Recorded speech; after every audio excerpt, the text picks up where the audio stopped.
Hi guys, চলে আসলাম শিখা ব্লকে রান্না করতে। তাই বন্ধুরা দেখো, আজকে মাছ পেয়েছি, মৌরলা মাছ। তাই অনেক মাছ নিয়ে আসি। মৌরলা মাছগুলো সত্যি তাজা, খুবই সুন্দর সুন্দর, একদম বড় বড় মৌরলা মাছ। তাই নিয়ে আসলাম বন্ধুরা। দেখো মাছগুলো দেখতেই মনে হচ্ছে কী দিয়ে রান্না করি।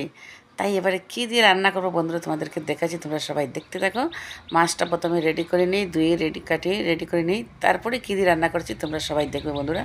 রান্না করবো নতুন একটা সবজি বের হয়েছে, সেটা হলো কাঁকরোল। ওইটা দিয়ে শস্য বাটা করবো। তাই দেখো বন্ধুরা, সব কিছু রেডি করে রেখেছি। আর এখানে একটা দেখেছো ডেকি শাক, ওইটা করবো। এখানে সব মশলা দেখো এখানে রেডি করে রেখে দিয়েছি। এগুলো সব মশলা গ্রাইন্ডার করব। আমি সবসময় মশলাগুলো গ্রাইন্ডার করি খাই বন্ধুরা। আমার খুবই ভালো লাগে, কেননা গ্রাইন্ডারের মশলা আলাদা একটা টেস্ট, তাই না? তাই দেখো মশলাগুলো গ্রাইন্ডার করবো। এবারে সব কিছু রেডি করে এখানে দিয়ে দিলাম। এবারে গ্রাইন্ডার করব, রান্না করছি আর ওইদিকে গান করছি বন্ধুরা। একদম গলাটা তেমন না, তার সাথে গান করে করেই যাচ্ছি। গানটা করছি বন্ধুরা, শুনবে একটু? গলাটা তো তেমন নয়, শ্রীকৃষ্ণের গানটা করছি।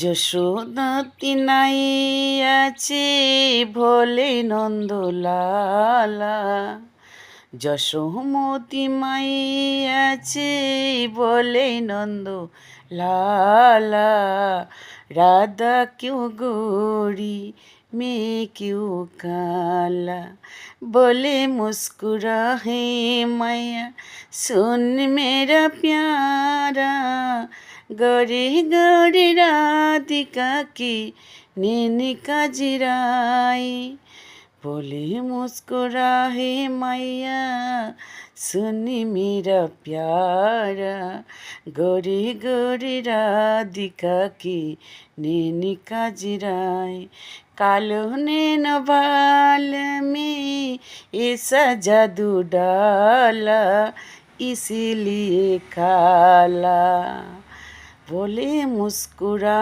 है मैया सुन मेरे प्यारा, गोरे गोरे राधिका की नैनी का जिराई। গলাটা তেমন নয় বন্ধুরা, তার সাথে কিন্তু গান করে করে আমি রান্না করতে খুবই ভালোবাসি। আর ওইদিকে গান করছি আর ওইদিকে রান্না করছি। তাই ভাবছি বন্ধুদেরকে এক পয়েন্টটা শোনাই। গলাটা তো তেমন না, গলাটা মোটামুটি আছে, কিন্তু এবারে সর্দি কাশি হয়ে গলাটা কেমন হয়ে গেল বন্ধুরা। এইদিকে তো মাসা দেখেছে, কাঁকরোল দিয়ে সম্বাসা দিয়ে দিলাম, সব মশলাগুলো দিয়ে দিলাম। আর ওইদিকে যেটা ডেকি শাকটা রেখেছিলাম ওইটা কিন্তু বাজি করছি। একসাথে কিন্তু দুই দিকে রান্না করছি আর ওইদিকে গানও করছি। আমি তো রান্না করতে গান করতে খুবই ভালোবাসি। তোমরা সবাই যদি ভালোবাসো একটু কমেন্টসে বলো বন্ধুরা। এবারে দেখো শাকটা হয়ে গেছে। শাকটা হয়ে গেলে তো যে কাঁকরোলটা একটু লাল লাল হয়ে গেছে বাজি। এবারে মশলাগুলো দিয়ে দিব একটা একটা করে, সব মশলা টমেটো যেগুলো মশলা গ্রাইন্ডার করেছিলাম সব মশলা দেবো, দিয়ে মোরলা মাছ দিয়ে রান্না করবো, ডাল করব। আর তো এইটুকু কানি যেটুকু রান্না করবো রেডি করে, কিন্তু আমি তো রান্না করার পরে কিন্তু রেডি করে বন্ধুদেরকে পাঠিয়ে দিই। আমার